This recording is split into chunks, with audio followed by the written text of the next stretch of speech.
시청자 여러분 안녕하십니까? 통영시정뉴스 장세론입니다. 천고마비의 계절 가을이 시작됐습니다. 올가을에는 풍성한 행복들이 함께하시길 바랍니다. 통영시정뉴스 먼저 주요 소식입니다. 한때 통영의 명동으로 불리다 깊은 침체의 늪에 빠진 항남 1번가. 골목 전체가 텅 비었던 이곳에 최근 변화의 바람이 불고 있습니다. 충무공 이순신 장군을 기리는 추계의 제향이 9월 26일 통영 충렬사에서 봉행됐습니다. 통영시 무전동에 위치한 백동 스위트빌이 통영 제3호 금연아파트로 지정됐습니다.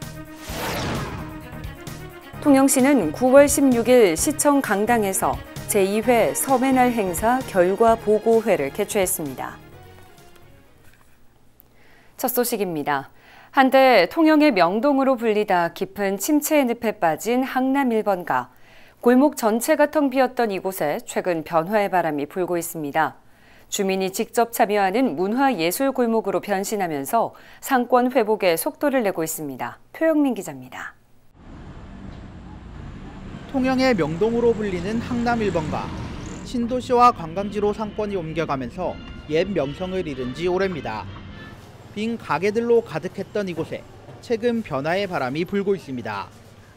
통영 한산대천 문화재단의 상권 활성화 프로젝트인 초정 아트마켓이 시작되면서부터입니다. 침체된 골목에 문화예술을 접목하는 방식인데 반응이 좋습니다. 20년 넘게 장사를 해온 정미순 씨도 골목 상권 살리기 소식을 듣고 항남동에 새 둥지를 틀었습니다. 골목에서 이걸 도와주신 선생님들이 권유를 해서 여기 어떻냐, 선창가 주막처럼 옛날에 해상을 돌리는 낭만적인 그런 생각을 해갖고 제가 입점하게 됐어요. 기존 상인들도 상권 살리기에 힘을 보태고 있습니다. 건물주를 일일이 설득하면서 골목 안 빈 가게를 임대료 없이 빌려주게 됐습니다. 임대료 부담이 사라지면서 찻집과 전통공예품 전시, 공방 등 8곳의 빈 가게를 채웠습니다. 너무 공실률이 많으니까 이제 이런 행사를 하기 위해서 제일 먼저 우선이 경비 없이 점포를 빌려야 큰 돈이 있어서 이런 사업을 하는 게 아니기 때문에. 특히 초정 아트마켓은 문화재단의 축제 전문가 양성 과정을 마친 주민들이 참여해 추진하면서 의미를 더하고 있습니다. 힘을 모은 이들의 최종 목표는 침체된 골목 상권의 부활입니다. 일회성 행사로 끝나지 말고 2번, 3번 또 내년에 계속해서 연속적으로 이어져서 잠자는 이 거리가 새로 깨어날 때까지 계속해서 그 행사가 진행됐으면 좋겠습니다. 옛 명성을 되찾기 위한 변화를 시작한 항남 1번가. 김상옥 시인의 생가가 복원되고 도시재생 사업이 본격화되면 골목 상권 활성화는 더욱 속도가 붙을 전망입니다. 충무공 이순신 장군을 기리는 추계 제향이 지난 9월 26일 통영 충렬사에서 봉행됐습니다. 통영 충렬사에서 열린 추계 제향에는 회원과 외부 재관 등 20여 명이 모여 충무공 이순신 장군을 기렸습니다. 올해 추계 제향은 코로나19 확산 방지를 위해 최소한의 인원만 참석한 가운데 열렸습니다. 통영시 무전동에 위치한 백동 스위트빌이 통영 제3호 금연아파트로 지정됐습니다.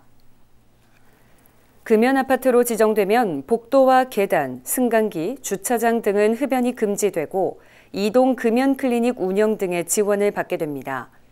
통영시는 3개월의 계도 기간을 거쳐 금연구역에서 흡연 시 과태료 5만 원을 부과할 계획입니다. 통영시는 9월 16일 시청 강당에서 제2회 섬의 날 행사 결과 보고회를 개최했습니다. 보고회에는 강석주 시장과 시의원, 국소장 등 20여 명이 참석한 가운데 디지털 섬 그림 그리기 수상자 시상식과 성과 보고, 강평 등이 진행됐습니다. 강 시장은 강평에서 코로나19 상황 속에서 준비한 도전과 시도들은 내실 있는 성과를 거뒀다며 통영의 역량을 확인할 수 있는 계기가 됐다고 말했습니다. 행정안전부가 주최한 제2회 섬의 날 행사는 지난 8월 6일부터 사흘간 통영국제음악당과 트라이애슬론 광장 등에서 열렸습니다.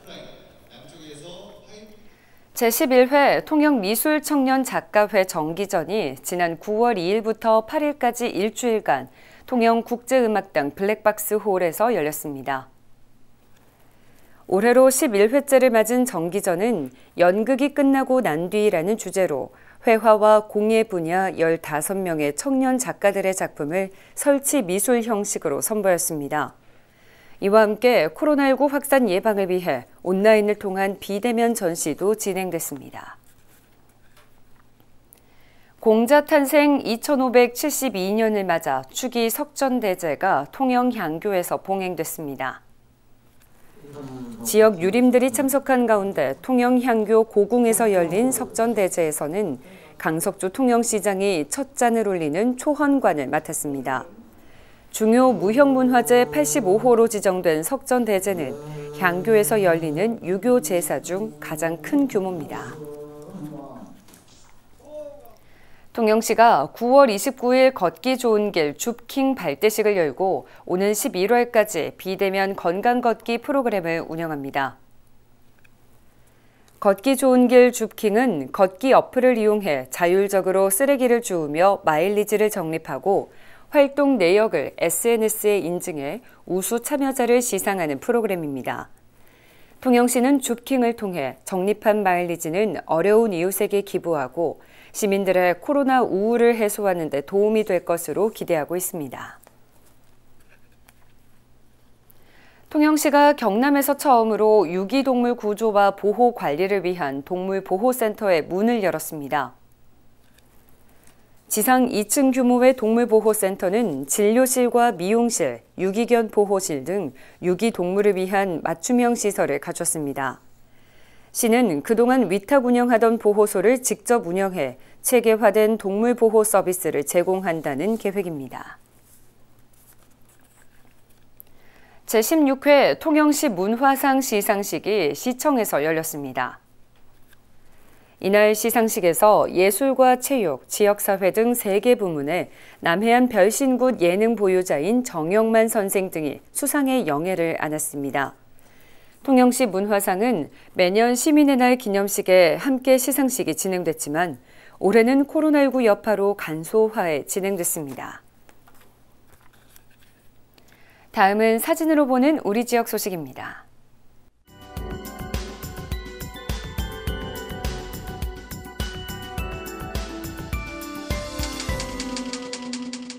통영시와 통영시 여성단체 협의회는 양성평등 주간을 맞아 9월 6일 시청 강당에서 2021년 통영시 양성평등 기념식을 열었습니다. 양성평등 주간은 실질적인 남녀평등의 이념을 구현하기 위해 제정된 주간으로 여성 인권선언문인 여권통문이 발표된 9월 1일에 맞춰 매년 9월 1일부터 9월 7일까지를 양성평등 주간으로 정하고 있습니다.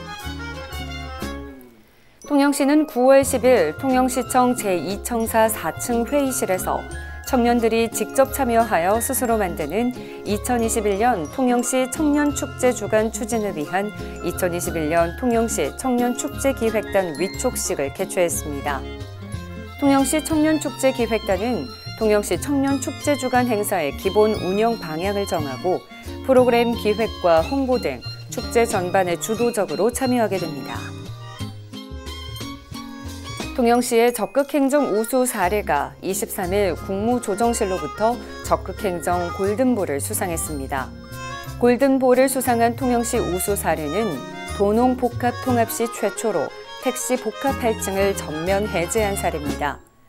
해당 우수 사례는 행정안전부의 2021년 지방규제혁신 우수 사례 경진대회에서 장려상을 수상해 5천만 원의 재정 인센티브를 받았습니다. 통영시는 9월 24일 시청 강당에서 2022년 시군 주요 업무 합동평가 대비 정성지표 우수 사례 보고회를 열었습니다. 이번 보고회에서는 29개 주요 국도정 과제에 대해 평가 지표별로 발굴한 우수 사례가 평가 기준에 적합한 사례인지를 점검하고 개선안을 마련하는 시간이 됐습니다. 통영시가 가정 양육 부모의 육아 부담을 덜어주기 위해 북신동 소재 튼튼 어린이집을 시간제 보육 서비스 제공기관으로 지정하고 10월 1일부터 시간제 보육 서비스를 시행합니다. 시간제 보육 이용자는 월 80시간까지 시간당 1,000원의 부모 부담이 발생하며 시간당 3,000원의 보육료는 정부가 지원합니다. 이상으로 통영 시정 뉴스를 마칩니다. 시청해주신 여러분 고맙습니다.